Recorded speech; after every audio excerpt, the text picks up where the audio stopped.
So good afternoon. My name is Pham, and I'm the manager of the Seattle Human Services Mayor's Office on Domestic Violence Sexual Assault.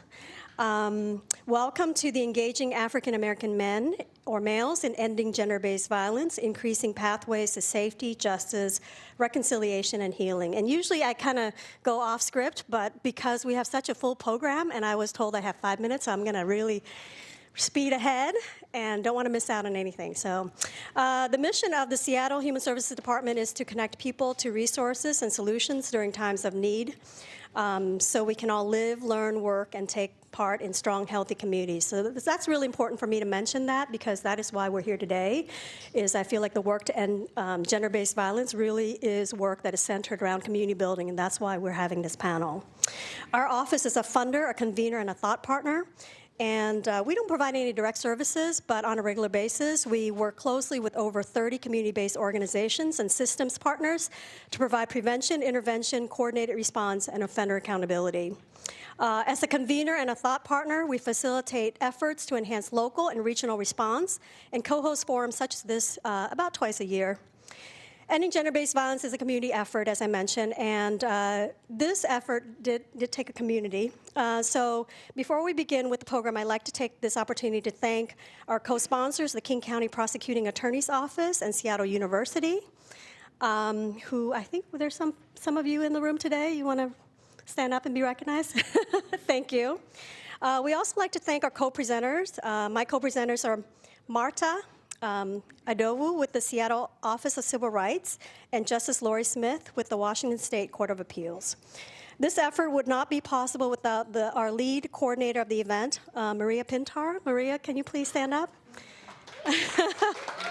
Maria's done an incredible job. And also our staff, who some of them are outside in the halls, but others are in the room, so can you wave your hands and so folks know who you are? So thanks for allowing me to feature my colleagues and our event partners who are responsible for this day. So together we are here today to celebrate their work and also to learn from them. I'm sticking to my script, so I need to change the page right now. I share behind-the-scenes work with you as an introduction because much of the community organizing happens in the very same manner. Any forum, any event, or any social movement simply starts with one person and one idea, and the sharing of those ideas with like-minded individuals who have shared vision, passion, and commitment. This also describes the work of Dr. Williams, Bettie Williams-Watson, Garry Owens, and Hulet Gates.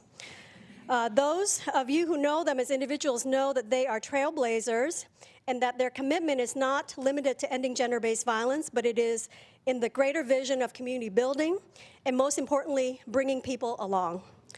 As Margaret Mead once said, never doubt that a small group of thoughtful, committed citizens can change the world, and indeed, it's the only thing that ever has. We're super excited to have the opportunity to hear from Dr. Oliver Williams, a leader and leading researcher and educator in the field of domestic violence prevention, intervention, and coordinated community response. And we're also thrilled to be able to feature our very own Seattle-based Bettie Williams-Watson, Garry Owens, and Hulet Gates, who have proven in their work that addressing gender-based violence is successful when it is centered on love, healing, and community building. So please give them a round of applause.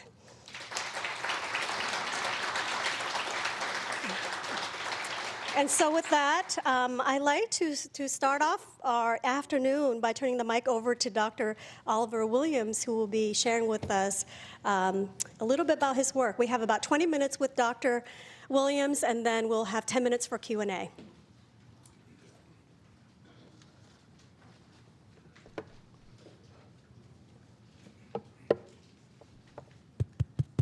Can you hear me? Okay, good. So I'm going to have to turn this way because usually I have my computer when I'm working, I'm able to see it and then go back this way. But I've got a little toy to operate with here, and so I'll try to work with that. So good morning or afternoon, everybody. Good afternoon. So I used to live in Seattle in the mid-'70s. I said before Bellevue was Bellevue. And so I always love coming back. How many people remember Jim Lay, who was a professor at the University of Washington. He was a great guy. He was a mentor of mine, and he passed away, I guess, a few years ago. But have fond memories of him, but also fond memories of Seattle. And I've been here a few times since I left years and years ago. So what I'm going to talk to you about are things to consider if you're going to work with African American men who batter. Okay, that's what this topic is about. And so we realize that there are some men that you won't be able to work with and will never change. But, you know, it's important for us to start to have some conversation in our lexicon around the issue of intimate partner violence. Now, I'm not suggesting that women should stay in a relationship. Sometimes the change doesn't happen until after she's in a safe place. So she may never see him change, but the possibility of some men changing is there. So what I want to do is to kind of talk to you about some ways that programs may need to work a little bit differently in terms of trying to engage African American men, the ones that you can engage with. The other thing is the fact that, you know, with diverse populations, you have to be thoughtful about what how you frame things and how you work with them to engage them in the process of change or the possibility of change. Is that mic in your hand? Yes. Would you speak in it? Yeah, I can. Whoa. I can hear myself better. So I work with African communities. And Frahira, raise your hand. Okay, there she is. So Frahira and I have a history of working together on different projects and other people that we know. A young woman named Fatima Porgo. There's a Grace Moza Congo in Kenya, and I've been to Kenya and done research projects, and another person named Elizabeth Peterson, who's actually here now, but she's in San Diego, but she's staying with my family, addressing the issue of domestic violence in South Africa. You have to understand the populations you're working with in order to understand what things you need to do to confront them. We have conversations about sexism as though it's manifested the same way with every population. It's not. You also have to figure out what things you need to acknowledge in terms of a context of people, but you also need to understand what issues to confront. You know, African American men may say, well, let's not pay attention to that because you're talking about white people stuff. People in different countries will say that's a Western perspective, we shouldn't pay attention to that. It's not our reality. You need, and people who are people of faith may end up saying, well, the Bible tells me this, or the Quran tells me that. It's not what the Bible says. It's not what the Quran says. And my friend Elizabeth works with 9 different faiths in South Africa. So she helps to confront them about different sets of issues, but also helps to deal with women who have a crisis of faith because of their victimization. And that some faith leaders that I know call it a crime. Call it a crime. So it's important for us to be thoughtful about what we do and how we think and how we move on this. So let me, in the short time that I have, I'll tell you everything that you need to know about working with African American men. So one of the things that I think about is the fact that you have to know who's in front of you. And I'm not so sure that we do an assessment to figure out who's among the population that we work with, you know, and who's in front of you. I've been in groups where there have been men that have been so depressed and have multiple issues and challenges, and shouldn't be in the group because they can't benefit from a cognitive behavioral model. On the other hand, you do have men in the group who have the possibility of changing, but you need to do an assessment to see who's there. You need to know their background. You need to understand whether or not they're depressed. There was a book that was written several years ago that talked about one of the challenges for many African American men is the fact that they are dealing with multi-sets of issues, but also issues around depression that influences their capacity to be able to move forward. Did he grow up in a high-stress, low-income environment? Was he a victim of abuse as a child, either in the home or in the community? Has he been involved in street or community violence or gangs? I've been involved with guys that have been in gangs and been in prison. I had a safe return prison reentry program that dealt with the intersection of domestic violence, but also dealt with reentry sets of issues. And the men that went to prison weren't men that went to prison because of the charge of domestic violence. They were there for other reasons. But domestic violence was among the things that was happening. And in the parole conversation, when they were getting out, they didn't talk about victims of abuse. They didn't try to figure out, how safe she was when he returned. They didn't talk about change and starting to change in prison, but continuing to work when he got out. So it's important to be able to have that conversation because you want to increase his capacity to be successful when he comes back to the community. But one way to be able to do that is to include domestic violence in the conversations. If you don't do that, you can't. So, and what is his history of alcohol or substance abuse? So I'm not suggesting that alcohol and drugs cause violence. My friend Larry Bennett, who was at University of Illinois Chicago, but now is at Indiana University, is one of the leading experts on the issue. And I said, Larry, why do you talk about alcohol and drugs, and you seem like you talk about alcohol more? He said, because 75% of the people use alcohol, and a smaller percentage use drugs. And the thing that he says is the fact that it's not so much the drugs or the alcohol, it's the people, places, and things.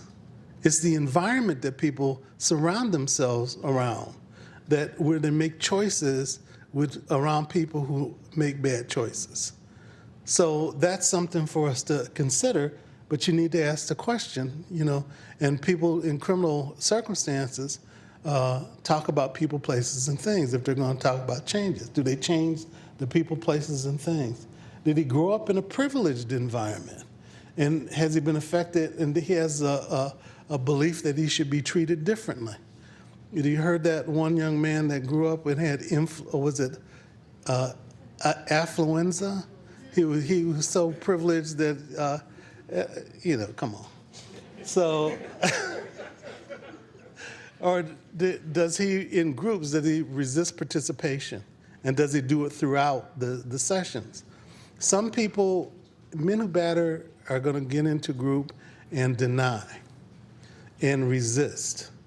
It's something that we should expect.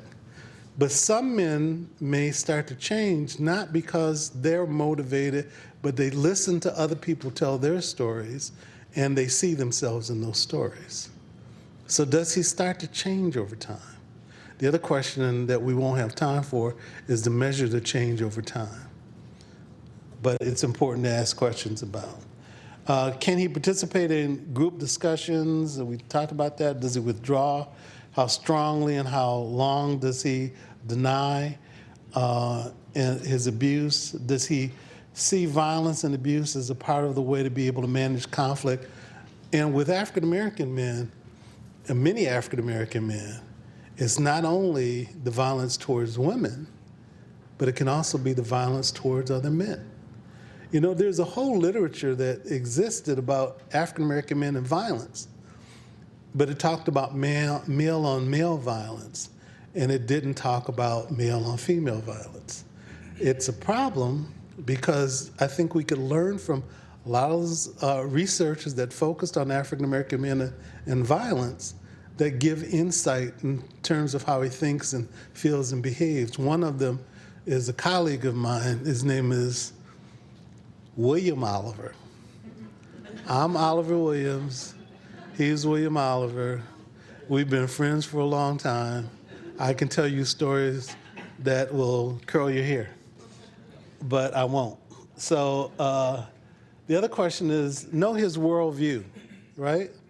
And know his worldview about his context, and how he sees relationships male to male, but also male to female. You know, there may be different things, but also ask the question, where did he learn it? You know, Fernando Medeiros and I wrote a curriculum called the Evolve curriculum that they use in Connecticut, and it was assessed and found to be effective with African American men, Latino men, and also white men. And the thing that I thought was very helpful is a couple of things. One is that we ended up asking men to talk to us about their context, about how they saw their world. And to me, that's cultural responsiveness. But you get a chance to get insights from folks about how they see their context in their world. And then with that, what you get a chance to do is, I think, learn the things that you need to sort of acknowledge that there's a person that is a person I value that has a project, and he's been effective in a lot of the things that he's done. He had a group of men that came from different cultural groups, different sexual orientations, and the thing that was interesting, different cultures internationally. But one of the things that was interesting is that he had an African-American man talk about his experience with regard to being stopped by the police, and then ask the question about how he handled that situation or felt about that situation on one level. But he went through the process of talking to him about how he might respond to it given his model, but didn't really talk about the impact of that feeling. But even more, since he had that reaction, what does he do when he goes home? When I work with African American men, I end up telling them, how do you feel when you're oppressed? What is it like? What does it feel like? What do you, and one of the things that they talk about is that they feel helpless, that they feel uncomfortable, that they think it's unfair, and you have to acknowledge that. But the other thing that you have to state is, how do you think she feels when you do that to her? Making those comparisons and getting inside of the work and the reality of the population is the things that we have to consider. And I got 5 minutes, and I got more things to discuss, so let me be quick. So where did he learn these things is basically a question. And what other influences may shape his behavior and thoughts. Understands his rules for interaction with men and with women in conflict situations. It's important, does he have street codes? Street codes influence how you behave man to man, but how you behave man to woman. Believe it or not, as old as my butt is, I bought a motorcycle a few years ago. And I love it. But, and I also, this might get you, I also joined the motorcycle club. So anyway, we'll talk about me at another point. But one of the things that I think associated with that was the fact that a lot of the guys that are in the motorcycle club are alpha males. And so I'm going to be uncoupling from them in November. But the thing that was interesting to me in the process is seeing them when they have a conflict with one another. So they run up to each other instead of getting a chance to. Some people would just work it out really well. I haven't seen anybody throw paws at anybody, but what I've seen them do is to be angry and frustrated and get it in each other's face. I'm thinking, this is a different way that you can handle this, you know? So anyway, ways to be able to rethink and then give that stuff up, particularly as old as they are, but they're not as old as me. So, and did they feel subordinated in different circumstances? What lessons did they learn in the different places that they were? And you've got to, you know, sort of explore that so you know who's in front of you and what they're dealing with and what environments they came from. What is this capacity to be able to problem solve? Men who batter oftentimes have difficulty problem solving. Certainly in terms of dealing with conflict situations with their partner. And if they were shaped in a certain way, they end up putting that on their partner in a real sense, and it's problematic. You've got to find different ways. And I'm going to tell you why you need to do it when I get to the end of this. So where did they learn it? Did they learn it in family? Did they learn it from male role models? Did they learn it from peers or other environments? Another thing is, does he believe he should change before she does? That she should change before he does? So you can talk to men and you get in conversations with them about things and they blame her and blame her and blame her. And then when they blame her, they expect her to change and that he's not going to change until she does. But the reality is he won't change anyway. But he expects her to do it. And that's not, if you want to end up having a more, for people that end up changing, their continued relationships are more peaceful because they made a change and changed the way that they think and the way that they feel and the way that they behave. And also, men and women can be conflict provoking. Men who batter are responsible for the violence and abuse. But oftentimes, they also make different choices about who they're in relationships with. So I think another question is, what struggles does he have in relationships? Is it this is the only one with this particular partner, or is it with other partners? The reality is it's with other people too. Then the other thing is, why won't he change himself is a critical question to be able to ask. What's that about? And does he know, and this is what Stephen Stosny, he developed a project called the Compassion Workshop. And a lot of people don't like Stephen because when they say compassion workshop, he's saying you should have compassion for the man who's violent. The thing that Stephen is really saying is this mother was a victim of abuse. And what she ended up saying to him when he asked her, what do you think I should be saying? She ended up saying, teach the men to have empathy for the victim. And so, and he also tells them that there's different skill sets they've got to develop. One of them is to learn how to self-soothe. If they're feeling like they're in a state of agitation where they're likely to be abusive, they have to learn a different skill set about how to ease themselves. 1 minute, okay. Understand these issues help. And what's important in terms of understanding what issues to acknowledge and which ones to confront is the fact that it helps the person that you're working with understand that you understand. You know, there's a group I went to in Minnesota as a brother working with a whole group of young men that were in prison, worked with them in prison, worked with them outside of prison, and that they feel as though he understands their story. He may understand it too because he was in prison himself. And they have trust in him and a faith in him because he understands the story, but he knows where to confront them. And he knows what issues to acknowledge as well. So there's something that we have to think about in that. And, understanding these things in this context helps a person to understand what things that they need to be able to bring to the group in terms of helping the men develop different skill sets, being able to hear their stories and help them think it through, rather than, having some experience that happened outside the home and bring it back into the home and make her pay for it. Displaced anger.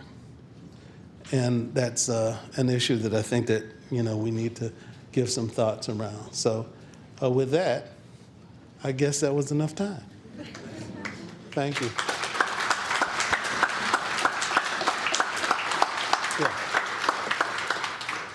So we can take questions if folks in the audience have some questions. Natalie has a mic and I do, so we could go to where you are. Do folks have questions for Dr. Williams?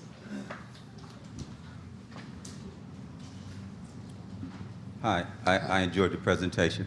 I have a question in terms of perspective. We live in a society that has for the last generation been at war, and the understanding is that if someone does something to you, that if you don't kill them, you hurt them. So how have you studied how that has influenced the growth and development of male violence? Well, to answer your question, because I work with guys who, in the Safe Return Initiative, a lot of people that I've worked with have lived that life. And there's the one guy who was a hitman for a drug kingpin. You know, he changed his life and eventually got an award from the Pennsylvania Coalition Against Domestic Violence for the work that he was doing with youth. Another guy went to jail for attempted murder. What happened was a guy ended up actually killed his friends. His friend died in his arm, so he was going to go and try to kill that guy.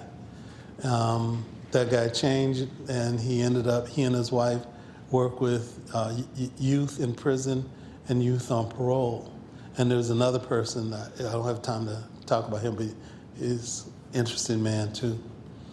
And with all three of them, they got to the point where they got sick and tired of being sick and tired.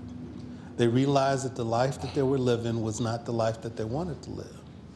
And they ended up making change. Also, there's a discussion about history, African American history, and the impact that had in terms of framing the problems. As a matter of fact, one of the comments of one of the persons that when he ended up hearing that, he was told that, and he evaluated that he had more negative impact on the community than he had done anything to be helpful with them. So the capacity to reflect is important. The other thing with the guy that was a hitman, the thing he said, he never had a conscience. He never had a conscience. But he wanted to see his son, and he ended up reflecting over and getting this information on various things.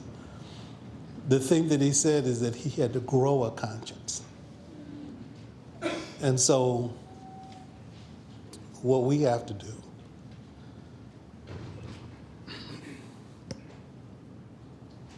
is sometimes believe in people until they're ready to believe in themselves. So, but you got to tell them the truth. So, I hope that was helpful. What do you think? Yeah. What do you think? You, yeah. Which, yeah. What do I think? What do you think? I think that what we have developed is a culture of violence, Mhm. and it is both national and international. We have developed children who believe that if someone hurts you, you should hurt them, men, women, and children. Mhm. I have a brother-in-law who was in the run-up to Baghdad, and he was in the Corps, and they ran over babies, and when the young people wanted to get out to help, Right. they were refused. The Vietnam piece, when those soldiers came back, the drugs and that piece, I think that the answer for me has to be as much societal as it is individual. Sure, you can help the hit man, but how do you help the hit community? Well, I think one thing is by telling them the truth and to acknowledge those things that happen. But, one of the things that's interesting, I work with Hurricane Carter. So he was sent to prison for something that he didn't do. And he spent a number of years in prison.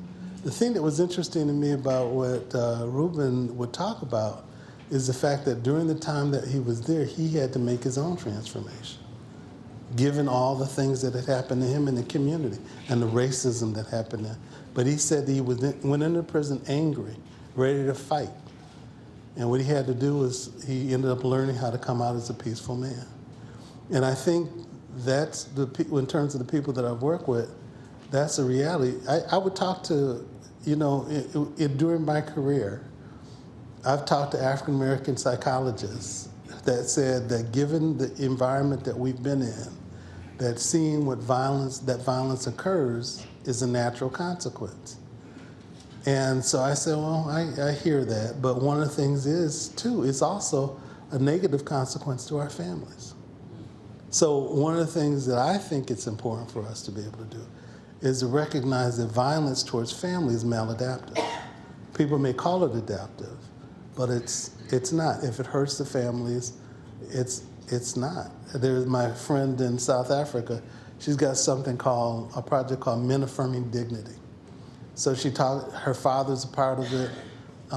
She's from the colored communities, so that's a mixture of different ethnic groups, tribes, and one of the things that's interesting, her father wasn't abusive to his family during apartheid or after apartheid. And other men can say the same thing. The question is, how do you end up getting those skill sets and then teaching people how to do that? And then the other thing is, what's the alternative? Mother Atum, who's a person in Minnesota, she was a victim of domestic violence, had 3 sons that witnessed their father being abusive to her and to them. And what she thought, when she talked about her healing process, she says, if I can recognize that I'm in a community that creates this problem, then what I can do is I can change it. And that's what she's been about. She developed a wellness center to try to look at what those issues are and then to talk to people about that and to help them to change and transform about those things. So, and then what I did with the African-American psychologists, I said, well, the impact that it has on the family destroys the family. So if you talk about more sets of issues and problems, those are things you need to consider as well. So thanks for the question. So thank you, Dr. Williams. Is this on? You hear me? Okay. Mm-hmm. I appreciate that you went into the family, because that's a new thinking of, especially in the homeless community. And I like a couple of thoughts. Black on black violence is atrocious, and we should be telling the truth about that. And a group of places where we should be talking about is amongst black men, face to face, out on the street. In Chicago, black on black violence is hurting us. It's hurting no one else but us. And I think you take it a little bit too softly. You say tell the truth, you have to get to some space and really tell them the truth and walk them through it. But in the homeless community, it is tearing apart the family. If you don't see something right away, how do you address it when you know there's domestic violence, but they're homeless, and tearing apart that family could be destroying that family, even making them weaker? So I used to work in the area of homelessness. And one of the structures that happen with homelessness is this, in some places they break families. Men stay on one side, women stay on the other. Depending on the age, the children stay with the mom or associated with it. Homelessness is the issue, not domestic violence. We have silos. If we're going to do it, we have to be able to respond to it. There's an organization that exists used to. There's a guy named David Pate, who's at the University of Wisconsin in Milwaukee. And he deals with fatherhood, but they had a case, which was a homeless couple. And they ended up talking about and working through how you are able to respond to it. And I think the thing is, the question about responses is the thing that we need to be able to talk about. When I was a child welfare worker, child welfare was the thing that we focused on, not domestic violence, not the co-occurrence of domestic violence. And we had the groups that we ended up focusing on, and what we've got to do is talk about how it has the intersections with different sets of other issues to figure out how to do it, but also to help people think about it. If I'm knowledgeable about how to deal with child abuse, but I'm not knowledgeable about how to deal with intimate partner violence, that's an issue, so that's one thing I think about. Yeah. So yes. Oh, okay.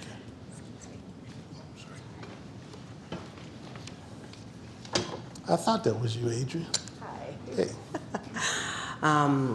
Dr. Oliver and my husband, Dr. John Castile Jr., we are part of the international team that of at least 13 states that have the opportunity to go to different communities and faith-based groups, educating them about domestic violence and getting the community to work together as a whole. Oftentimes, because we have these challenges in our communities, we tend to think that there's nothing we can do. But what we found is where there's education, there's power. And when you educate your community and you educate the people that often African American men and women trust is their faith-based leaders, when you educate them about domestic violence and you work as a team.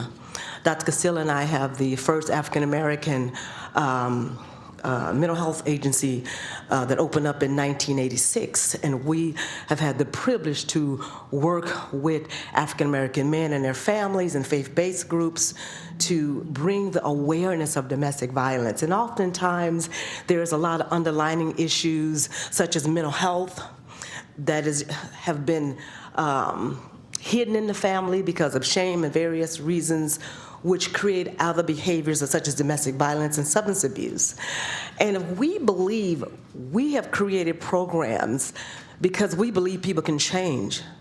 And I think that we need to remind ourselves that if you invest in anything and you come together as a team, then there is an opportunity for change, and we've seen that change. We've seen Black men, Black boys, Black families make a change, and then not only do they make a change, they reach out and touch those that's next to them. Thank you.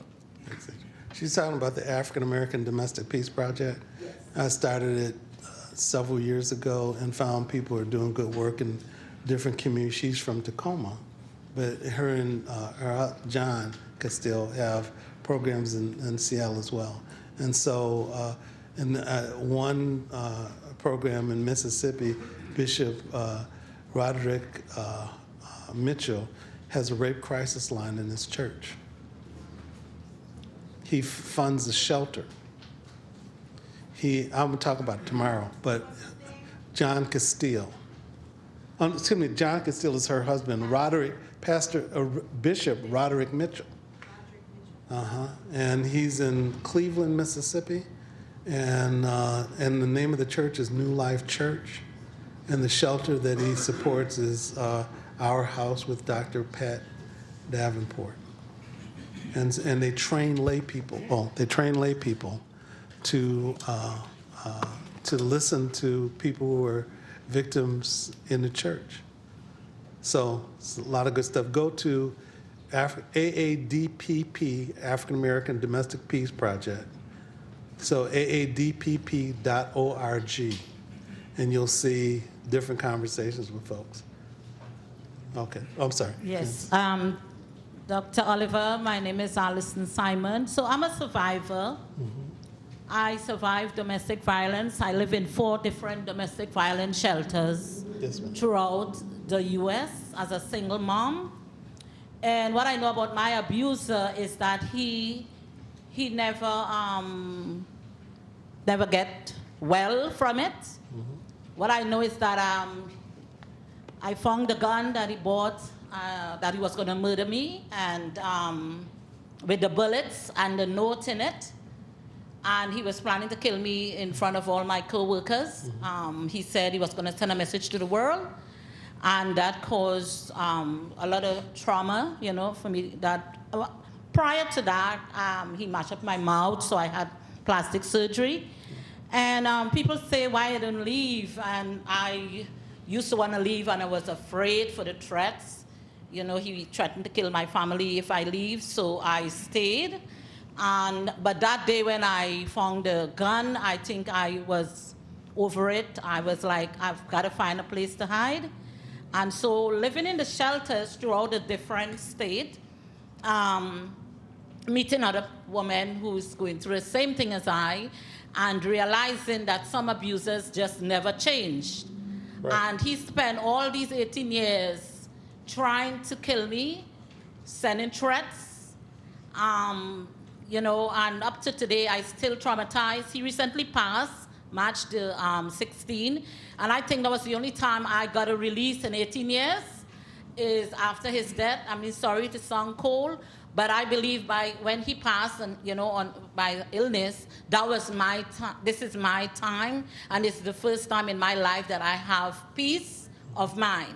So what I heard you said, yes, some is rehabbed, but he was one who never rehabbed, and he never stopped trying to, at any moment, to kill me. So my life, I was moving up and down and living in different shelters and trying to make a life, but it was very, very hard. So yes, I am a survivor.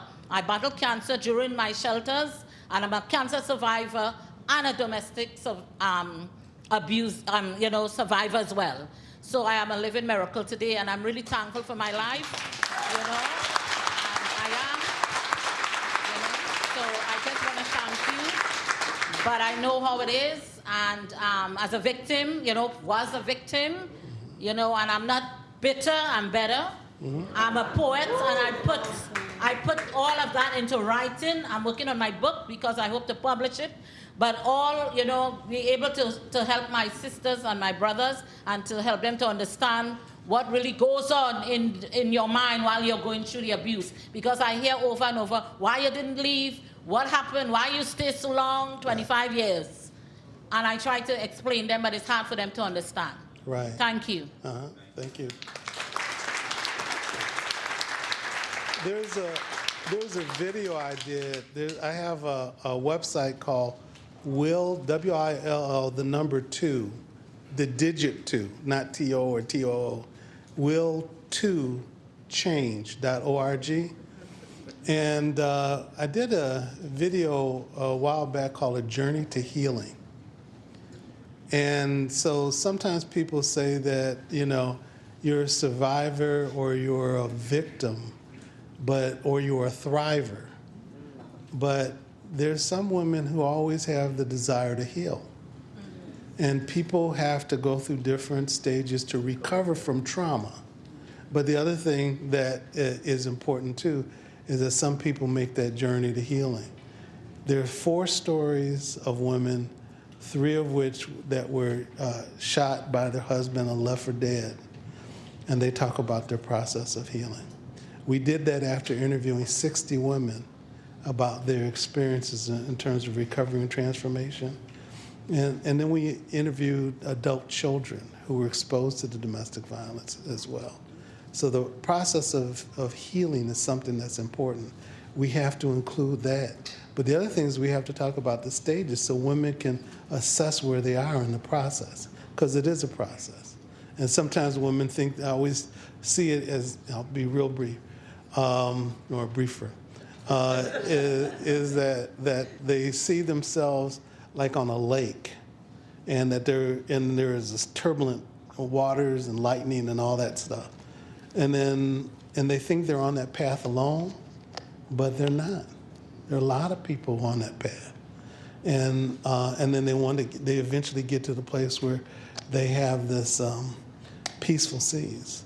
And so give me your information. I'll send you a copy of the DVD, because Mildred Muhammad's in it too. So Mildred Muhammad was in Tacoma, and I don't know if you remember the DC sniper, and that was a domestic violence case. Yes. So Mildred is talking about how she worked with her kids, and she and I share some things on Facebook, and she's doing some really great work with her children as well, but clearly with herself, she's in a whole different other zone. So, thanks. Okay, thank you. I'll get your question. I'll get your question later, okay? Yeah, no problem. Okay. I'm the mean person who's taking the mic from him. Hi, my name is Lori K. Smith, and I'm a judge at the Court of Appeals Division I, and I'm happy to be here, and it's my great pleasure to introduce Bettie Williams-Watson, or Miss Betty, as I call her. Queen Betty. No way. I've known her for about 5 or 6 years.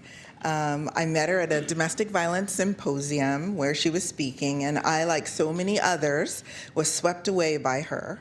And I gave her my card, and I told her I'd love to help her with her mission, and here I am. She has a powerful personal survivor story.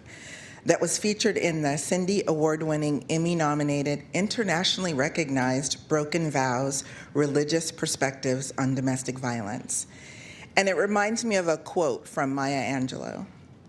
"You may not control all the events that happen to you, but you can decide not to be reduced by them." Ms. Bettie not only decided not to be reduced by them, she decided to turn them into power to fuel her mission. And she has dedicated her life to working hard at that mission. Ms. Bettie is the founder, executive director of Multi-Communities, and she is a trainer, advocate, speaker, community organizer, activist, and consultant with more than 33 years in anti-violence work in African American faith communities. Bettie Williams-Watson.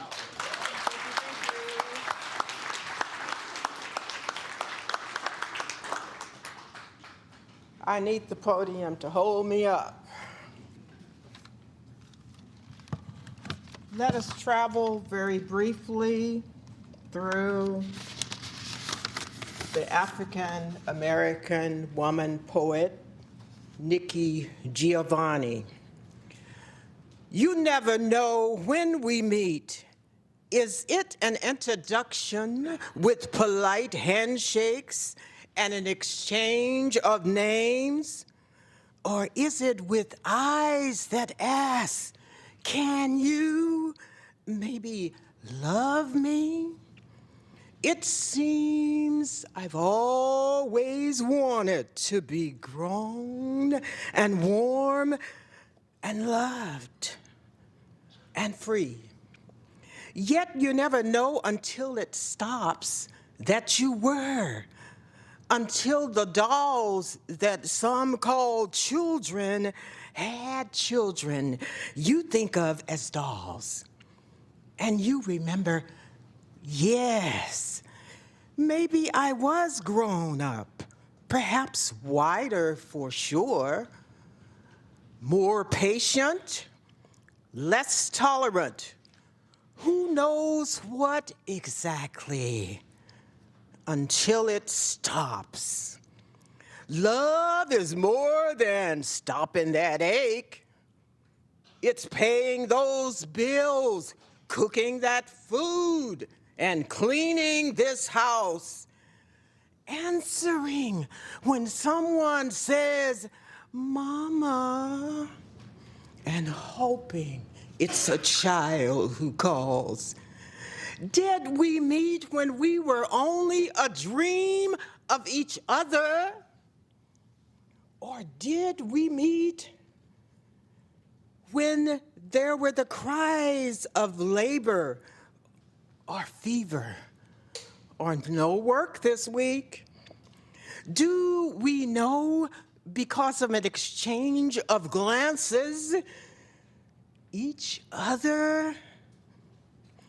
Or do we know because of a change of names that each is a bridge, freestanding, stretched between the good years and the lean? It's hard to remember when we met. So hard. I am constantly being introduced to a you I never knew.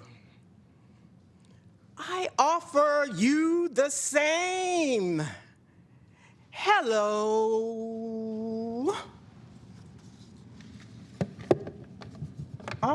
When I think of Nikki Giovanni's poem, I think of the fact that it's all about relationships and building relationships in communities, building better and stronger relationships between African American men and women and families. And I only have 8 minutes to speak, but that poem just wouldn't let me go. It just grabbed me and would not let me go.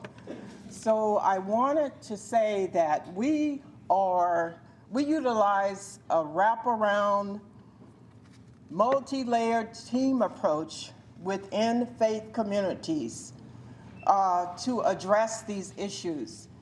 And I have had the privilege of doing this work for the past 33 years. And when I first started multi-communities, it was on the side. We had no money. We just had a lot of faith. And so I went to the source where I needed to have a healing and be able to go within my own faith community.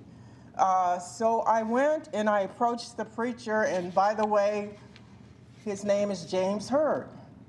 I talked to James Hurd and I said, preacher, we need to do something about domestic violence. You know, we just can't let this continue to happen, and we need to be able, I want to make sure that no woman, and I forgot to pick up the mic. Can you hear me? I'm a country girl, and once I get started talking, and I only have 8 minutes, I understand, and I don't know what I'm going to do because I'm a talker. But you will just have to stop me. So I talked to him and I said, what can I do? I need to do something. I just don't want this to continue to happen. And he then said, Betty, what do you want to do about it? So ever since then, I picked up the plow and I have not stopped. And we've done it by faith and with a strong passion and order to help our communities. And along the way, 2 very wonderful, strong African-American men in the person of Hulet III and Garry Owens took up the plow alongside me and said, we need to be about helping boys and men as well as women and girls because, you know, whole families need to heal. So we've done a lot of non-traditional work in different communities, and especially predominantly African-American faith communities, which segued, I'm trying to keep this short, into 5 or 6 years ago, we started a proposal around closing the circle, ending shame and silence in predominantly African-American faith communities, which was endorsed by Dr. Marie Fortune. And it's all about the fact of ending gender-based violence through engaging African-American boys and men in different communities. And so we've designed and created a lot of different materials, et cetera, but I don't want to, and you'll find out more information about us, but I just do not want to neglect to mention our community peace table team, which includes Judge Lori K. Smith. And if there are other team members, I would like you to stand. I want to be sure to recognize you because nobody does it alone. And this is our own evangelism and outreach minister, we call him DT, Donnell Thompson, who is a preacher and an architect, by the way. And I just want to thank him for being here. And our work could not be propelled forward without a strong team. Nobody does it alone, and I don't want to stand up here and take credit alone for anything because there's been people that have walked along beside me, some very strong African-American men. So currently, we have 5 preachers on the Community Peace Table team. We're working toward building more circles, healing circles for boys and men, and also doing a lot of other things that involved multi-layers of wraparound approaches that are trauma-informed, culturally specific and sensitive, and that really get at ending and tackling gender-based violence. And I don't know where to stop because we have a lot going on, and we're going to dialogue some more, and then I'll be able to tell you a little bit more about what we do. It's hard to summarize everything, within these few minutes that I have. But I just want to say that without the help and support and encouragement of strong African American men who are leaders in the community, this work could not happen. And we still have a long way to go, but I am very grateful for the city of Seattle and King County and Seattle U for recognizing our teamwork and for helping to make today possible in other future projects that we have in store that are coming up. And it's just that we need to keep going, build our resources, design what we need to do. One of my quotes is, if you don't see a door of opportunity, then create a window. And so that's how we operate. I thank you so very, very much for listening to me for these few minutes. I'm sure I went over my time. Thank you.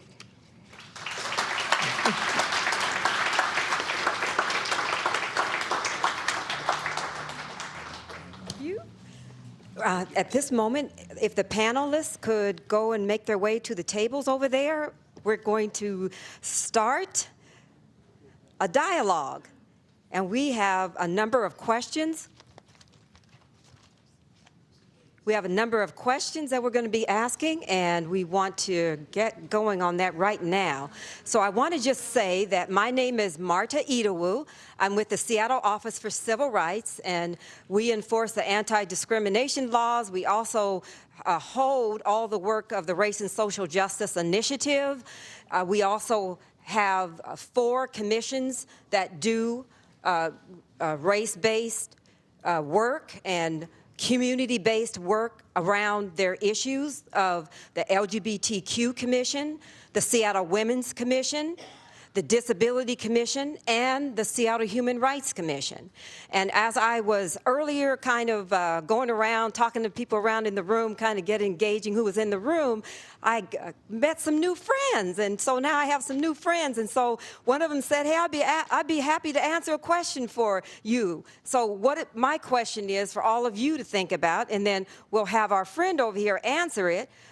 Why is it so important for us to talk about intersectionality of race-based, gender, and domestic violence?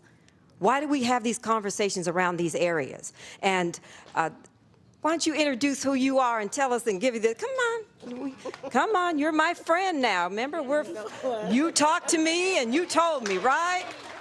There you go, you tell us about it. Okay. And you got 30 seconds.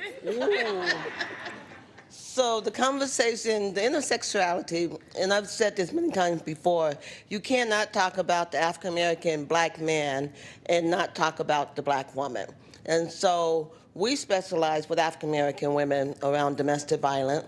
And the intersection is that the parties, the culture, the families want to be together. And so one example that I give, we do DV risk assessment for our housing program. And I was talking to a young man, and what like Dr. Oliver said, it was like asking him what was his background, who was his mentors in life, and who did he look up to? And he said, my dad was an abuser, my cousin was a dope dealer, my uncle was a gangbanger, and so he didn't really have a role model, but we wanted him to be an excellent young man. And so the one thing that stood out for this young man was he had a teardrop on his eye, and he knew that that was a barrier for him, because that means that he was initiated in the game. And so he wanted to do more. But for our young black men, it was like my mother instinct kicked in, and I wanted to give him a hug. And I wanted to tell him, you can do it. You can do whatever you put your mind to. Shortly after that, I seen them across the street, Miss Doris, I got a job, you know. I'm gonna be moving. But it was that moment to say we have to talk to our black men as much as we talk to our black women. The intersection is too close together. There you go. Thank you so much. I like to involve the audience with things when we're doing these things. So now what I'd like to go on and start talking to our panelists about and kind of letting you know that you'll have an opportunity to ask some questions a little bit later like we did with the speakers and stuff who are on the panel now. So the questions that we're going to be talking about this evening, they are around the role of men ending gender-based violence. 2 is the role of communities in ending gender-based violence, specifically the African American black community. And 3, the role of faith communities ending gender-based violence. Those seem like to be the areas that the questions are around. So let's get right into this. And when you guys address this, there's not a lot of young youth in the room, but the environment that people, as Dr. Williams was talking about, the environment consumes you, it tells you, it directs you on where your path may come from and who you associate with at a young age, or even the family when the children are faced with that violence in the home, that they perpetrate the same behaviors as they get older. So question number 1, what can we learn from men who end their violent and abusive behavior? And then, how can you tell if men have truly transformed? And if I could go ahead and ask Hulet and Garry to respond to that one first. I'm going to do my very best.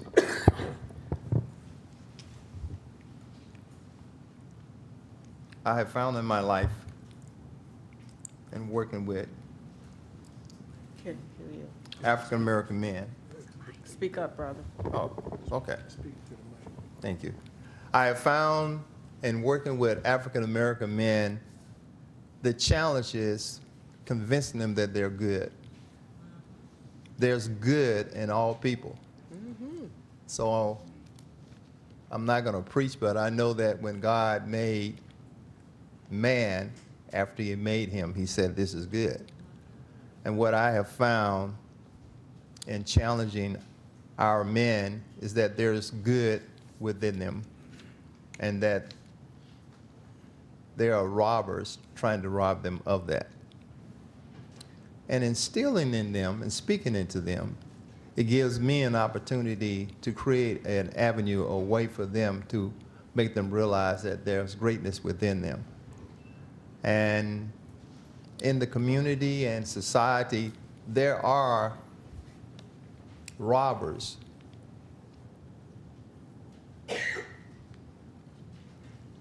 in the community and in society. And I'm trying to really calm myself down as I talk about this because I've seen the devastation of it. I've worked in prisons, worked in the court system, worked in detention facilities with young people. I've seen the devastation as to how it has played upon their lives and how it has rolled out in the community. And a lot of the institutions are not necessarily set up to handle African American males. I know we live in Seattle, and I always say that if I had to be dropped in a city to live, I would love to live in Seattle. But there are some other stigmas. There are some institutions that make it really challenging, being that we're about 3 to 4% of the population. And if I was blind and walked over to this building where there are a lot of people that look just like me, and I ask myself the question, what happened? What happened? And I come to the realization that there's a lot of history that has been associated to African Americans in growing up. And one of the things is to not make that human being feel that he is a human being. I'm from the South. I'm from Birmingham, Alabama. And so these fingers, I hope I'm not getting too far off the subject matter. These fingers, if you want to touch them, have pick cotton. I can tell you where I was at when the 16th Street bombing was at. I can tell you where I was at when George Wallace told people they can go in the University of Alabama. Roll Tide. That's once upon a time I couldn't even walk across that campus. But there are institutions that are still in place that keep African American males feel as if they are human beings. We have to be really, really careful as to what we tell people. If you tell a person that they're bad, guess what they're going to do? They're going to act what? They're going to act bad. And I've been around some people that have done some really off-the-chart types of acts in their life. But when I tell them that they're good, and I see the good in the greatness that's within them, they have to change. They change. Because when you continually put that type of belief into an individual, they start wanting to live that lifestyle. And so that's what I feel is a responsibility for each individual, black or white. We have a responsibility to speak in the people. Okay. I'll just end Garry there. Owens, would you like to go ahead and respond to that? I have a slightly different perspective, and the perspective that I have is only different because of what I focus on. I focus on people who are much younger than us, what we call our children. If they have the opportunity to grow up in Seattle or any place, there is a plank that they're walking on. I'm sure you've seen those movies where they said if you were on a ship in the Atlantic Ocean, if you didn't do right, you had to walk the plank, which means they push you in the water and let the sharks get you. I think that in my work life, I've spent most of my work life working with and for children. And because, believe it or not, I was a child once too. And I understand in working with children that there were things that needed to happen that would maybe provide a positive outcome for them if they were able to grow up. And there were 6 things. Memory, they had to know where did they come from and how did we get here. Communications, they had to develop a sense of awareness and know what is happening to us today. Identity, they needed a cultural perspective that helped them or her, him or her, understand what are we as people and how do we know it. Character, in addition to a cultural perspective, children need a personal identity that speaks to who am I and what are the implications of my behavior. Purpose. Each child, male or female, must have a mission or goal that adds relevance to the skill acquisition process that takes place both in and out of school. And finally, consciousness. Most of all, children must develop a critical sense that they can do something to change the condition of themselves and black people and in this country and around the world. That's what I try to live by, and that's what I try to share, particularly with black males, that it's not in their advantage to make a lot of excuses. I have friends who have committed suicide, black males. I have a friend or two that's in that building. I have a few friends that are in other lockdown situations because they made bad choices. They wouldn't listen. They knew how to do the right thing, but they wanted to do what we say, if you don't do this, if I don't get any education so I can get a good job, I'll just take what I want. Well, you can take it, but if you get caught, you pay the penalty. And if you go over here to this, the place over here, I call it the dungeon, if you talk to some of those men, they'll tell you exactly what they did to get in there. The idea is, if you don't have some cultural immersion inside of you, next to you, if your best friends are saying, let's go shoot some dice or let's go get some drugs instead of let's go to the library, you know those are not really your friends. Those are the friends of insanity. Those are the friends of delusion. Those are the friends of catastrophe. And those are the people who end up in jail, in prison, on the street, on drugs, and they don't make any sense. They don't make any sense. And so I think part of it is that we know we can't wait until our children become adults to try to rehab them. They have to be rehabbed while they're children. If you agree with me, raise your hand. That's right. Right? The cycle. And so I think finally, I would say this. I think that dignity is really important. And I won't say this person's name, but there's a person who happens to be, happens to act like, who is perpetrating that he is the President of the United States. I'll put it like that because I don't want to say his name.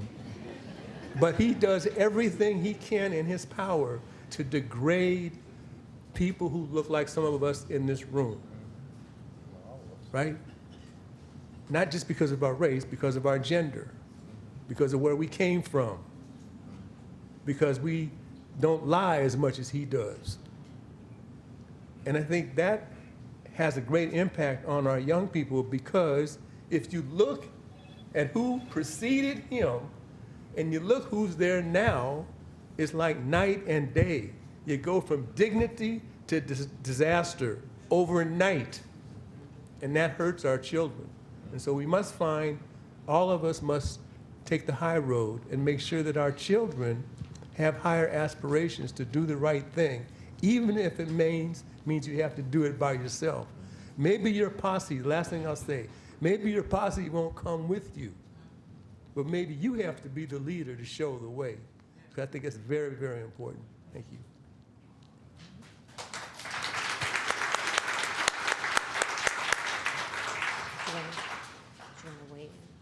Did you want to weigh in, Doctor? You go ahead, Ms. Bettie Williams-Watson. Our young people in the room, our young men, our beautiful young men. Could you stand, please? Yeah, stand up. All men.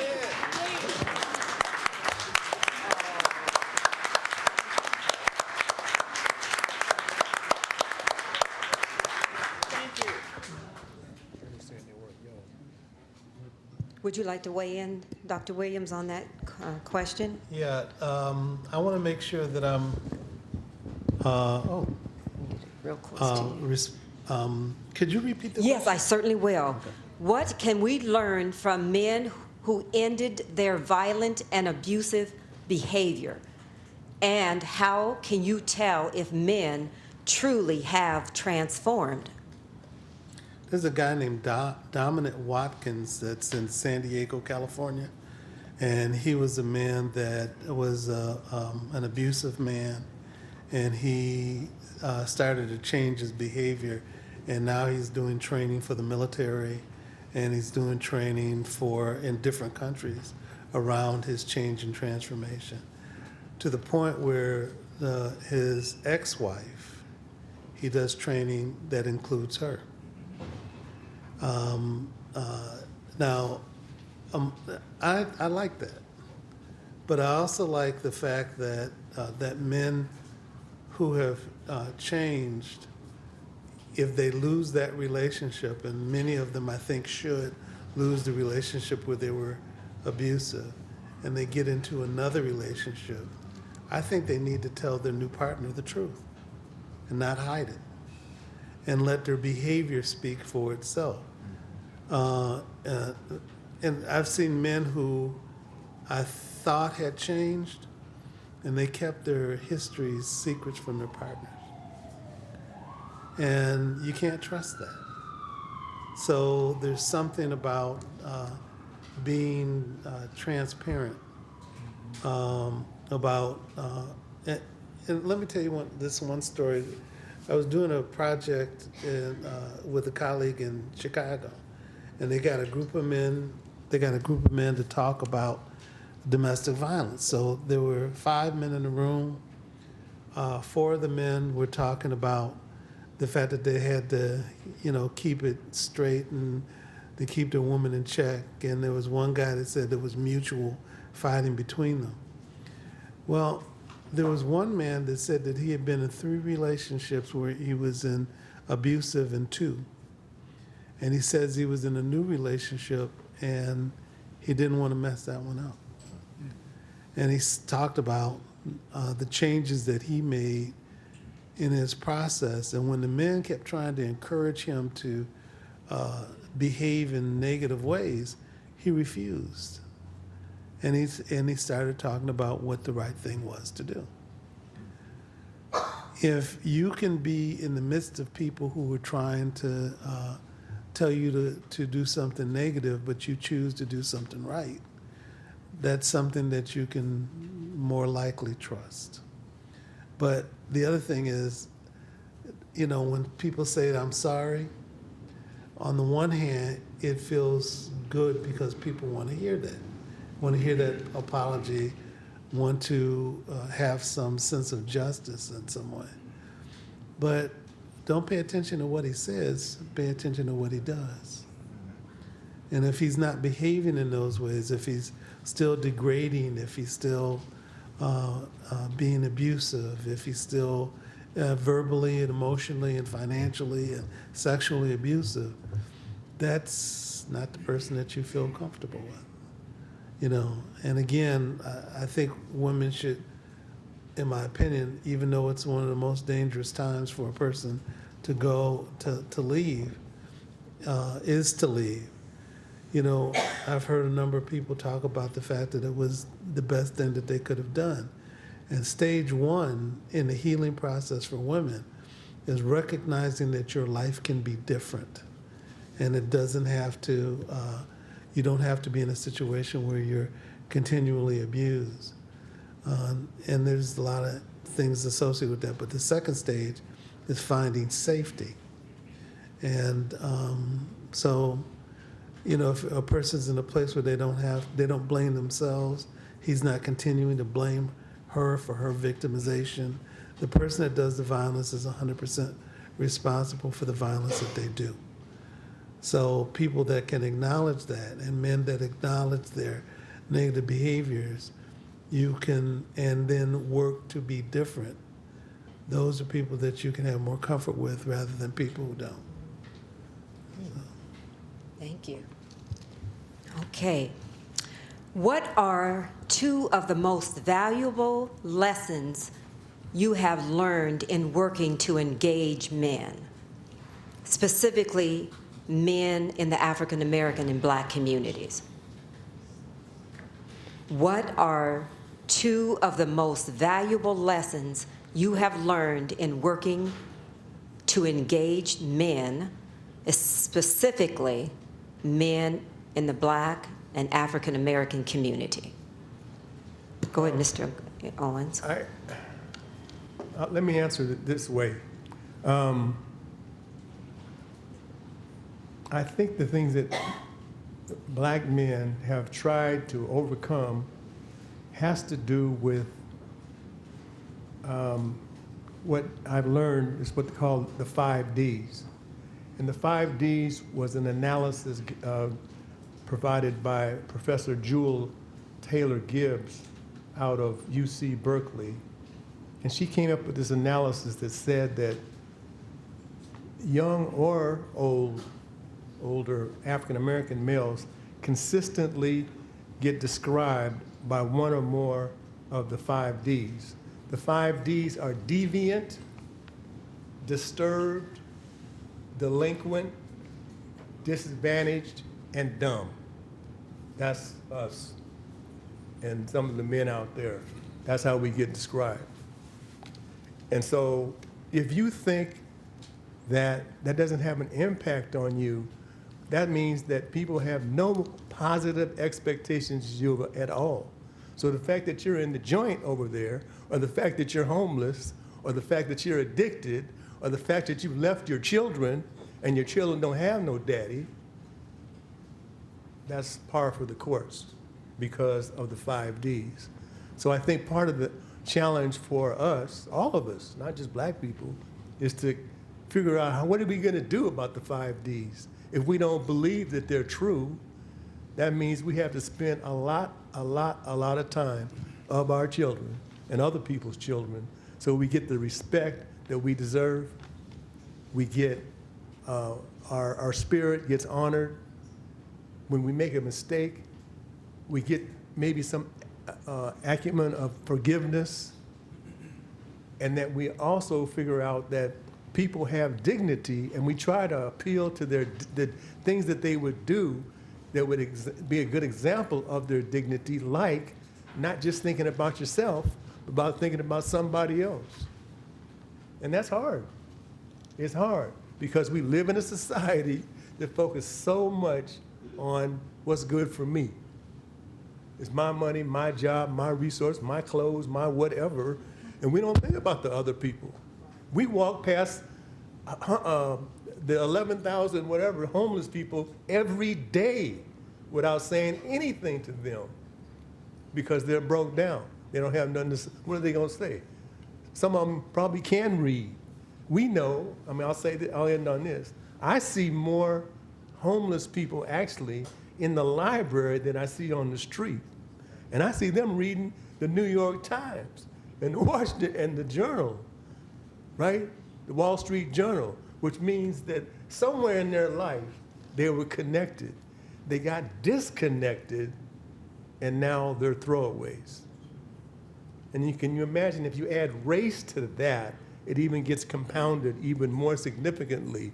If you don't own anything, for a society that believes in ownership, the homeowner is the best thing, right? Even if you're in an apartment. Now you can't get an apartment in Seattle unless you got big money. That's why most of the African-American population and other people have had to move outside of Seattle because they can't afford it. They made the city unaffordable to live in. And that in itself would drive you crazy. The lastly, I'll say this, is I think that we have to find a way to rebuild the consciousness and the spirit and the will for all people, men and women, regardless of their race, so that we, not only do we hold each other accountable, we try to figure out a concrete way to help them without doing it for them. And that's hard. That's hard because we live in a society that's based on a level of selfishness. Yes, sir. Right? And it's hard. It's hard to give away your selfishness. That's mine. These are my clothes, my car, my money, my food. And it's hard because that's what this culture cultivates. Me, me, me. And the other people are throwaways. And that's a doggone shame. Okay. Marta? Yes, go right ahead, Ms. Williams. Segue on something Garry was saying is that we've got to start thinking, if we don't already, intergenerationally, breaking the intergenerational cycle of violence. And also, we need to listen to our men. We need to listen to each other. We don't really listen. We talk at. We talk above. We talk below. but do you really, really listen? And do you have enough humility to really understand that you need to take ego out of this and learn? We all can learn something every single day. And we learn from individuals and call them by their names. You know, call them by, recognize people. There's that basic need to love and be loved. And we have to go back to that sometimes and recognize also that sometimes outside of what happens within a community is that someone gets healed in spite of the things, all of the knowledge and the things that we have been putting into practice and we think it's going to work. Something else goes on within that community that helps a person to heal outside of anything that we've done. And we need to recognize that too and be more conscious and be more aware. And I know I got off of the question, but I just had to put that little Thank 2 you. cents in. Thank you. Dr. Williams, what are two of the biggest barriers in engaging with Black and African American males?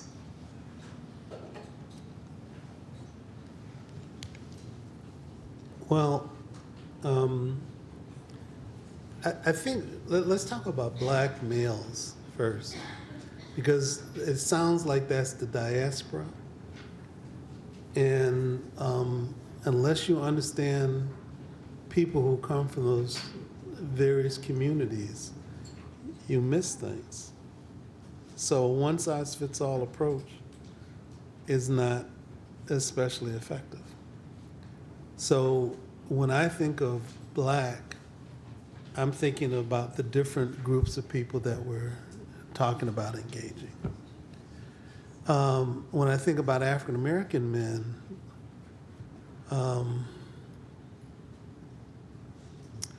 I think one of the things as a barrier is, I had this exercise when I would ask the question, what stops you from behaving in a particular way? And the context was oftentimes I have to deal with the reality and I would want to do that, but here are these other things that are barriers in my way. Sometimes the barrier was the fact that how he was perceived in society. So the rules were different for him than it was for other people. And I've done the same thing with white males too. And so they would talk about sets of other things without the barriers. But it was more about issue about manhood primarily, definitions of manhood. With African American men, they talk about their definition as being a Black man, and then that stopped them from being the man that they may aspire to be. And then we talked about, well, what would you do differently? And they would have these descriptions that would, if they were able to put things in place, they would ignore those barriers to be able to be more authentic and engaging and human with different folks. The other thing I believe is something that these two gentlemen said too, is the perceptions that others have of African American men, I think gets in the way. Then how do you end up setting things up so they treat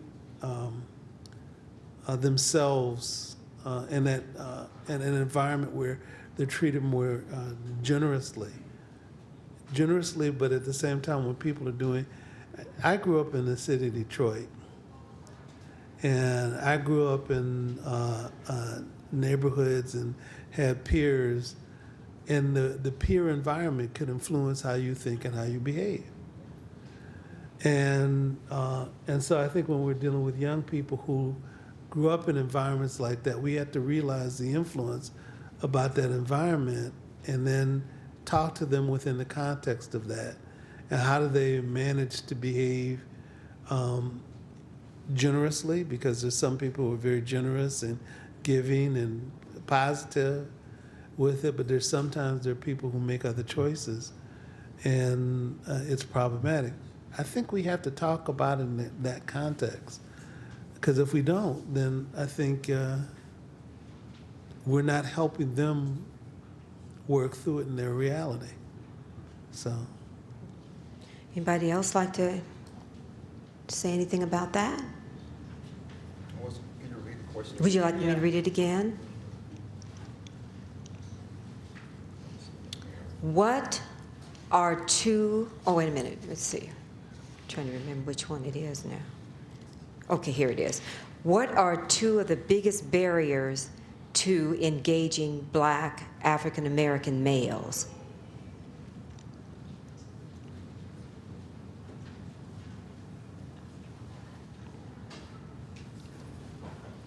I would say one of them is perception. And what I mean by perception is that sometimes people believe they have to be a certain way as being defined as Black. So a lot of times I do groups not as large as the present group is here, but I remind people that I had no decision in this. Had no decision at all. Maybe if I did, I might have been polka dot. Okay, I'm just saying. But being that I didn't have no choice in this, I'm really, really excited about this.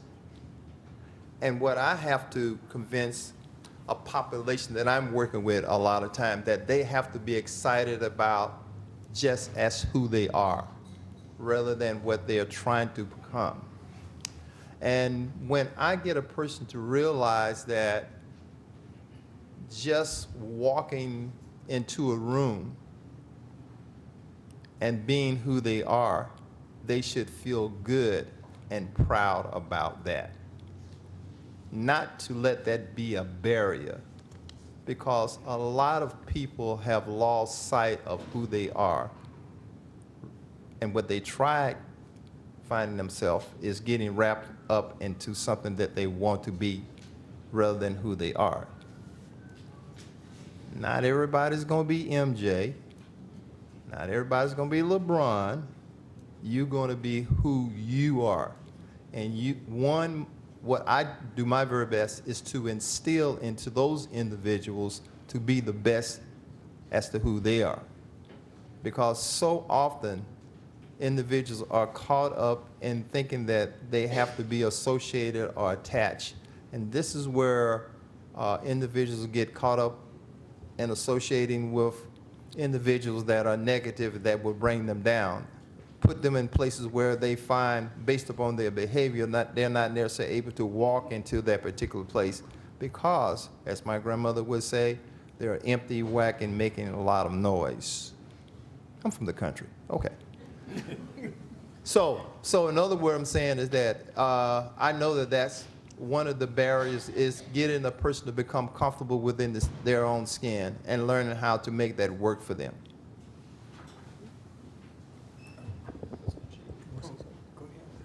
I just wanted to say that, let me out myself. I was born when my mother was 16 years old.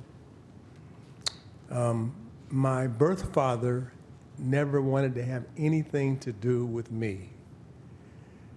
My mother met Mr. Owens when she was 17, and he married her when she was 18, and up until I was at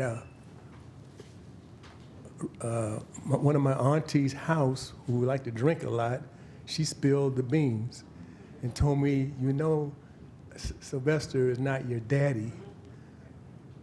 And I threw a glass I broke a glass on her floor because I thought she was telling a lie. But what happened was this.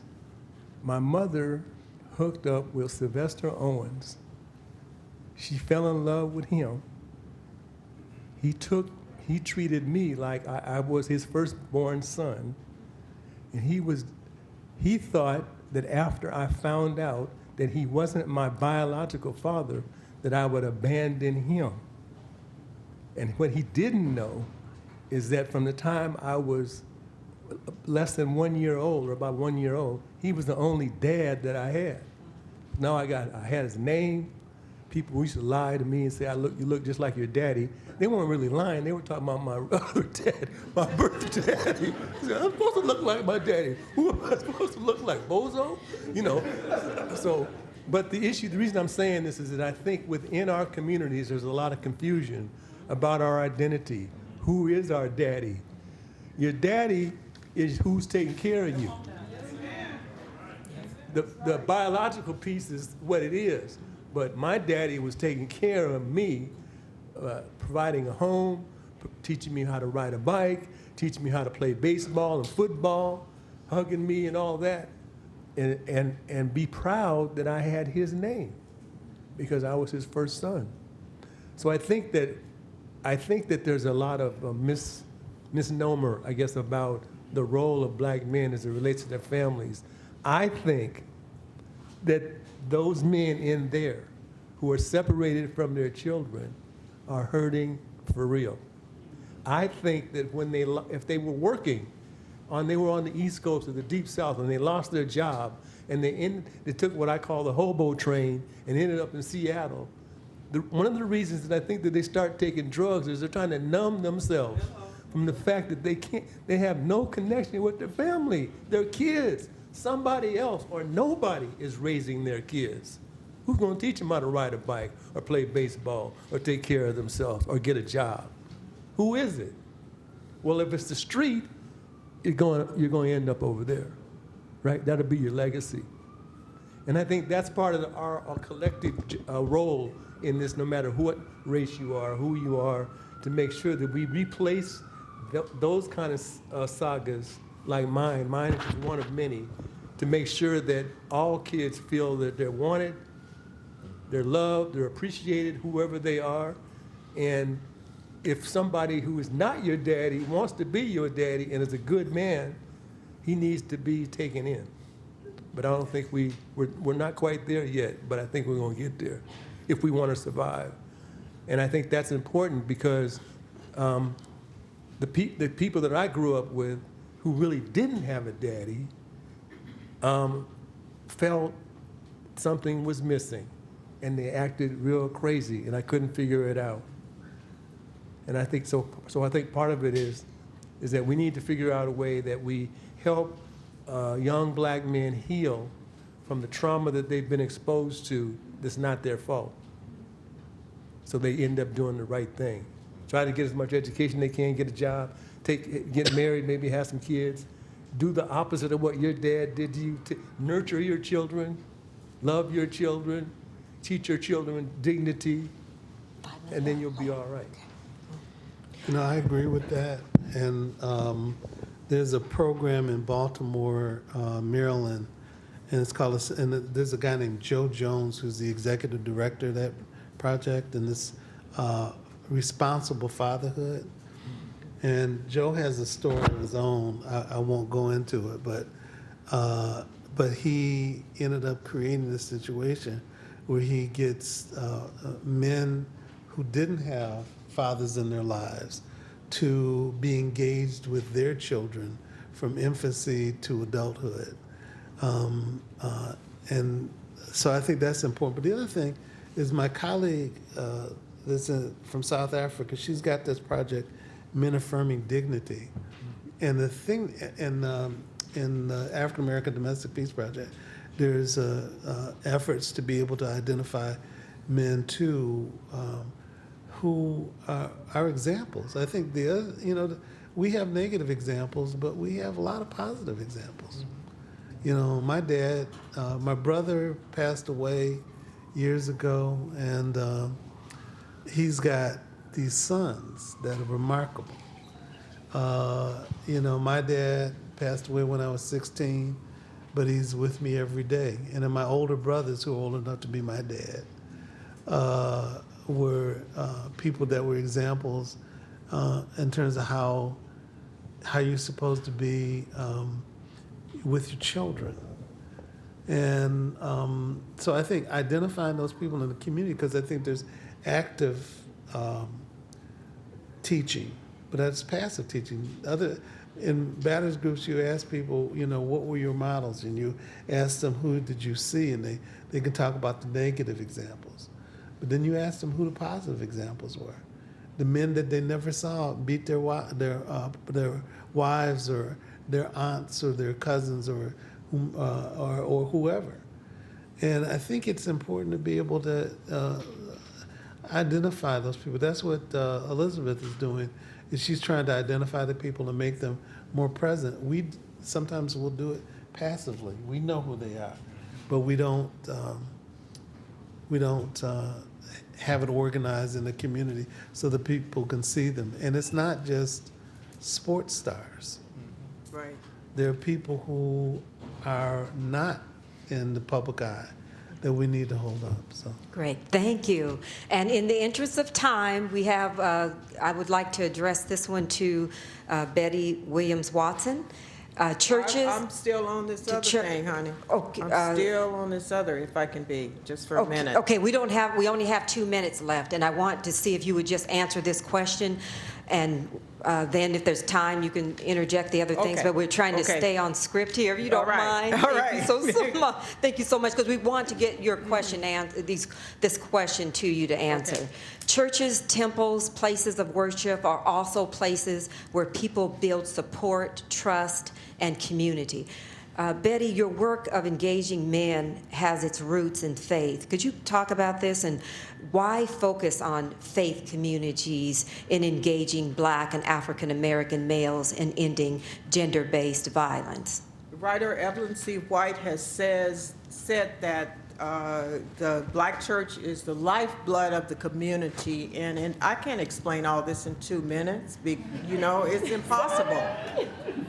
The key accountants in our religious communities are our faith leaders, our ministers. And so that's why we spend a great deal of time and energy and whatever resources we have in getting ministers to the table. And we currently have 5 Black ministers at our table, and what we want to do is to have wraparound support for them in addressing gender-based violence.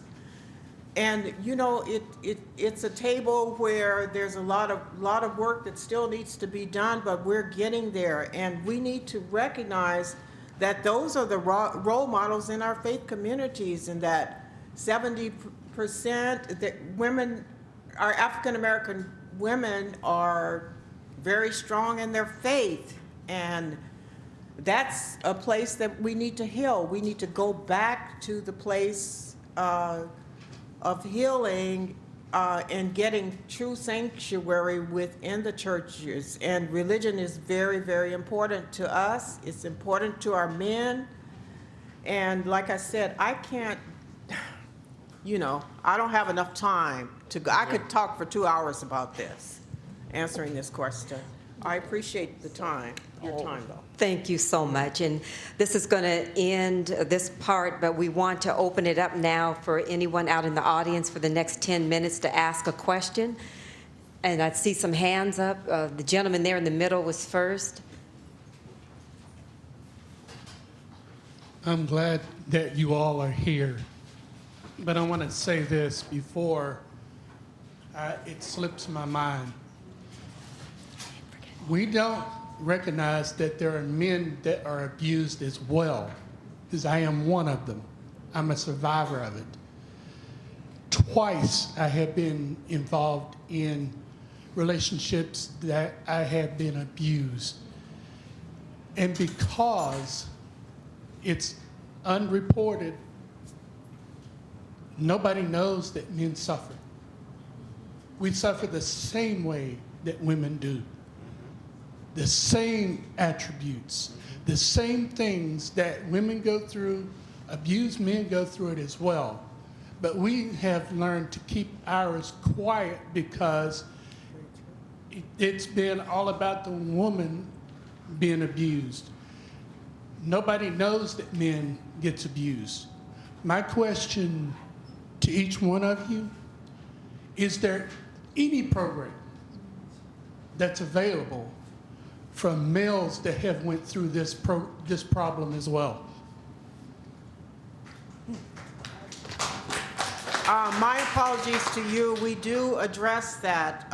We speak to men in African American, predominantly African American faith communities all the time, and it is an issue, and it's a problem where there's double shame. But in the mix, when we're doing our men's healing circle groups, this is definitely in the mix, and we do a wraparound approach. Because without our men healing, and I think we briefly touched on that before, without our men healing, women can't heal. We got to go all the way back to when were you first traumatized? What was your first definition? Who gave the definition of who you are? How do you know? How do you define yourself as a male? And so Dr. Oliver talked about some of those pertinent questions as well. And my apologies to you. Yes, that is definitely in the mix. We can't do our work without addressing those important issues. That is very, very important. And I thank you for bringing that forward. Okay, I just want to address, we were going to have the gentleman way in the back get his question in earlier, and we want to make sure he has that opportunity. Thank you. So I'm curious if you guys feel as if there's a correlation between emotional intelligence, someone's ability to identify and communicate what and how they're feeling, and their tendency to perhaps be hyper-aggressive or violent in their relationships. And if so, if you do feel there's a correlation, how do we provide that affirmation, that encouragement for individuals, especially young, to express themselves in healthier ways when sometimes it requires a certain level of vulnerability, and it's often going to meet opposition, rejection, dismissal, or scrutiny. So how do you encourage the exercising of your emotional ability? That's a great question. I don't know if I'm qualified to answer, but let me just say this. When I was young, and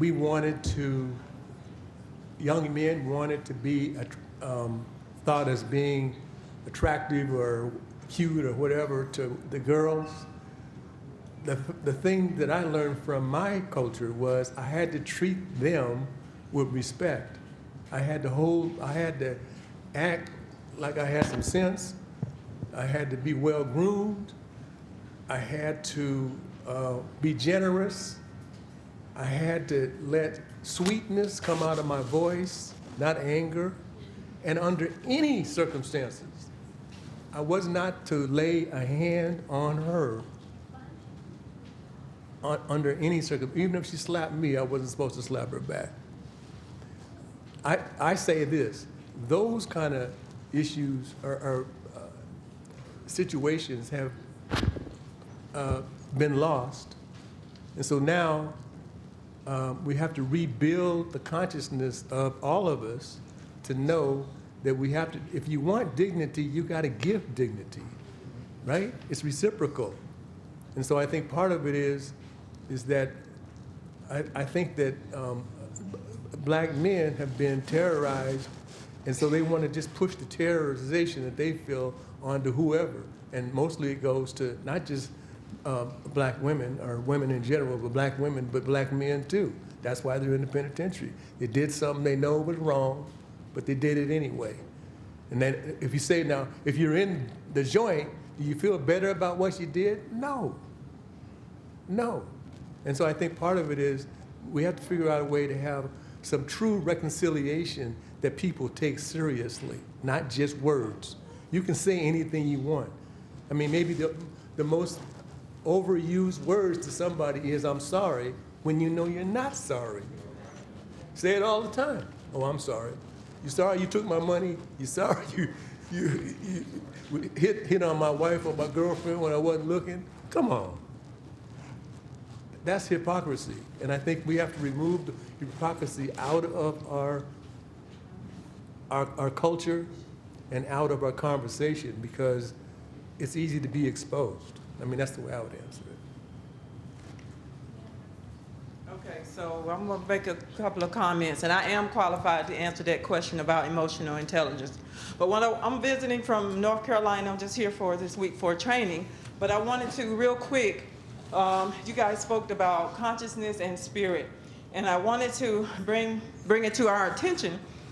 Oftentimes we talk about mind, body, and spirit, but I encourage us all to think about the spirit. When you talked about the African-American male being a good person, but if the African-American male knew who they were and where they came from, when we were brought over here on those ships or however we got here, a lot of who we are was stripped from us. But if we will help them to wake up to who they are, and when I say that, everybody in this room, if you go back to get your genetics, we all came from Africa. But we live in a society that has divided us by race and all these other things. So I encourage us to go back to the spirit of the individual. I'm thinking y'all talking about, because I'm coming from down south North Carolina, the prison or jail or whatever. If we allow these young men and older men to wake up to their spirit, and that is a deeper place within all of us that we can't even connect with. But if we, as no matter whatever the classification is, if we connect back to that spirit of the individual, we will help to empower ourselves individually to be all that we are supposed to be. Because we're only here for a little while before we go to whatever you believe your next place is. But I encourage, one thing is the spirit. Wake up the spirit within all of us. Right. And when you wake up that spirit within all of us, we have the power and the ability to do more than what we're doing and to break that cycle of violence and that cycle of all the other categories you guys talked about. But again, thank you for the opportunity to speak.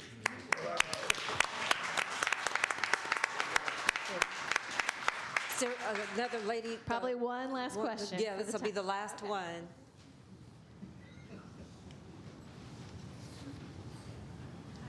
Regarding the faith base, I think that it's true that the faith-based community is a place that we can use to reach out to our African-American brothers.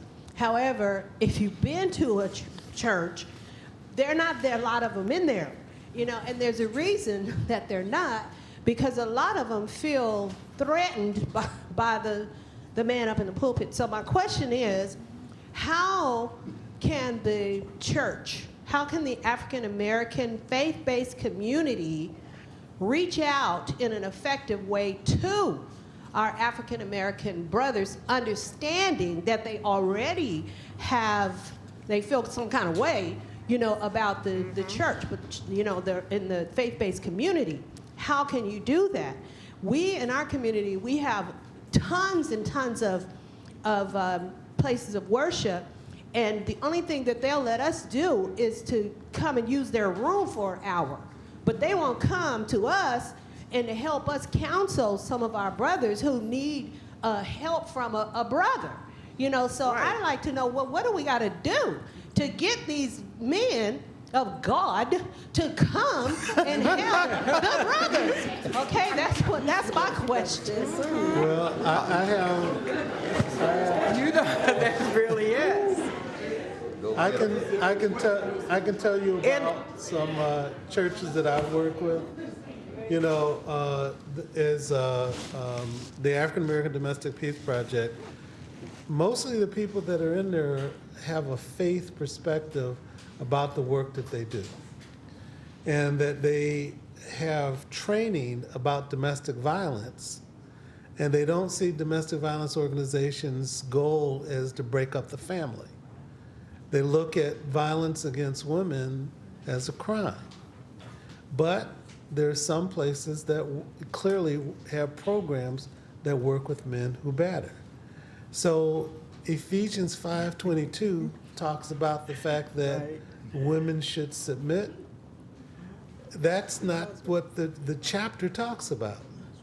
It talks about, and it's not just in Christian churches, it's in Islam as well, where people misinterpret scriptures to be able to justify men's violence against women. And that's not what Muhammad talked about. It's not what the Bible talks about. And if you have people that proof text the verses and don't go by problematic ways of looking at and dominance and submission of men and women, that's a good step. But women have said that they need to be able to go to the church and be heard and believed. And people don't understand, some churches, some faith leaders don't understand the meaning of those things. And they go back. I spoke to a ministerial alliance once, and one of the ministers said, well, you got to teach them how to crawl before they can walk. I said, come on, man. And so the philosophy of the minister, that's why one of the things I love about Bishop Mitchell is the fact he's got 34 churches he's responsible for. And he says, if you're going to be a part of this church, you're going to behave differently. You need to understand some things differently. So the first thing is Bishop Ellis at Greater Grace Church in Detroit. He's got a shelter program connected to his church. There's a sister named LaDonna Combs who's got a program called Prevention Sisters.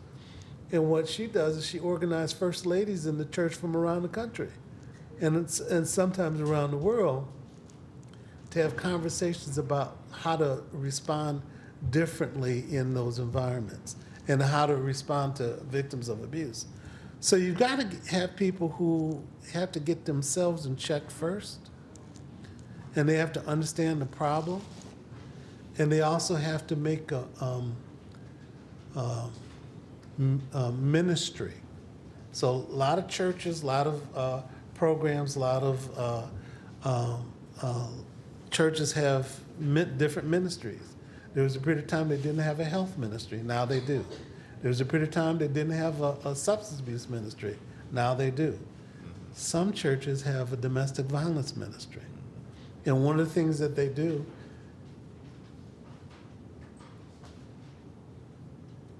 is that they teach them what God has to say about it. And how they reach out to people to work with them. So that's what I think. Thank you so much. I want to thank this panel again. Let's please give them a hand. I've just got to say this. Go right ahead. We don't just organize in faith communities. We go outside. I'll tell you, we utilize traditional as well as non-traditional methods. First of all, I want to encourage women to engage men as well. Not because it's a women's and children's issue. We all know that it's totally not. I've even went in pizza parlors, on the street, anywhere where I saw African American men, young or old, and said, hey, we've got a men's healing circle starting. Do you want to be a part of that? We really would love to have you. And guess what? The majority of times, they didn't say no. They didn't say, what are you talking about? I don't need that stuff. Almost all the time, they said, I'm working, but I want to fit it within my schedule. Can you do it on a Saturday? And I would love to come. So just don't believe that it is important to do the work in the church, but you start outside in terms of the whole community. And what we do is we do inward and we also do outward. And we do these wraparound circles, which means that we start from wherever we are. And women can do this as well as men. And what you do is if you recruit a few men, they'll recruit others. That's the way it started with the ministers, is that I didn't necessarily do all the work. I jump-started a few things happening, but it takes a team. It takes a whole village. And so we all can do something, and don't just think of traditional means of engaging men and recruiting. Think in terms of the whole community, and think in terms of this is a teachable moment, this is an educational opportunity. If you see someone on the street, don't be afraid to approach them. I just didn't believe that anybody would say no to me. And 95% of the times, people were saying, Yes, I would love to be a part of that. So we just, start from where you are, in other words. Okay, thank you so much to all the speakers and presenters.